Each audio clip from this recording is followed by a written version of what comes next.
شیعوں کے جو واقعات حضرت تھانوی رحمۃ اللہ علیہ نے نقل فرمائے، ایک واقعہ مجھے یاد آ گیا، حضرت مولانا عبدالعلیم صاحب فاروقی رحمۃ اللہ علیہ کا بیان کیا۔ لکھنؤ میں شیعوں کا دورہ تھا، یا نوابوں کا دور تھا، نواب واجد علی شاہ یہ بھی شیعہ تھا۔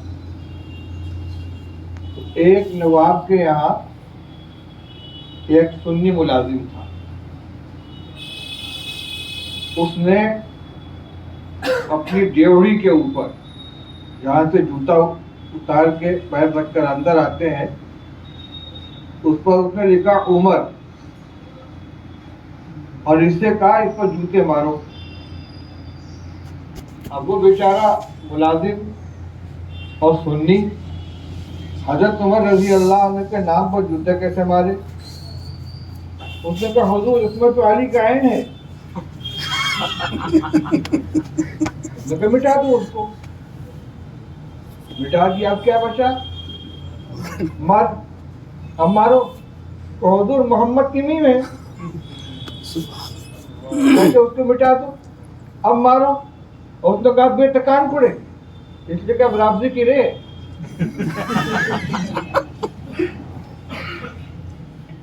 اور جو بچی وہ کیا بچی؟ رابطے کی رے۔ تو بر وقت اللہ تعالیٰ سجھا دیتے، حالانکہ وہ کوئی پڑھا لکھا آدمی نہیں تھا، لیکن اللہ تعالیٰ نے اس کو حضرت عمر رضی اللہ تعالیٰ عنہ کی شان میں گستاخی کرنے سے بچا لیا۔ اور یہ شیعہ اس قدر خبیث ہوتے ہیں، ان کی خباثت کا اندازہ نہیں کیا جا سکتا۔ مولانا منظور نعمانی رحمۃ اللہ علیہ کی کتاب جو ہے ایرانی انقلاب خمینی، اگر اس کا مطالعہ کر لو تو ان کی حقیقت کھل کر سامنے آئے گی۔ اسی طرح پاکستان کے ایک عالم تھے مولانا حق نواز جھنگوی، ان کے کچھ کیسٹ تھے جو ضبط کر لیے گئے اور ان کو شیعوں نے شہید کر دیا۔ تو یہ ایسی خباثت کرتے ہیں۔ ہمارے شہر میں ایک صاحب تھے تو غیر مقلد، لیکن اپنے ہم عمر شیعوں سے ان کی دوستی تھی،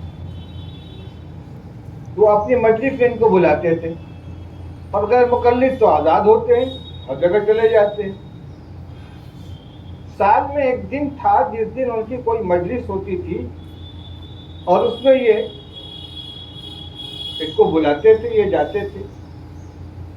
تو کئی سال میں نے ایک بات محسوس کی کہ عمر یا فاروق نام کے کسی شخص کو وہ مجلس کے اندر اپنا اضحوکہ بناتے ہیں، یعنی اس کا مذاق اڑاتے ہیں۔ کوئی تھپڑ مار رہا ہے، کوئی اس کے اوپر تھوک رہا ہے، کوئی لاٹ چلا رہا ہے، اور گالیاں بکتے ہیں، مار ساری عمر کو، ایک تھپڑ فاروق کو۔ ایک دو سال تو میں نے دیکھا، بظاہر وہ ان کی تفریحی مجلس ہوتی تھی، لیکن ہر سال عمر اور فاروق ہی نام کا آدمی اچھا سنی ہوتا تھا، اس لیے کہ شیعہ یہ نام نہیں رکھتے۔ تو پھر میں نے ان کے یہاں جانا چھوڑ دیا، اور ان کے اوپر میں نے یہ بات واضح کر دی۔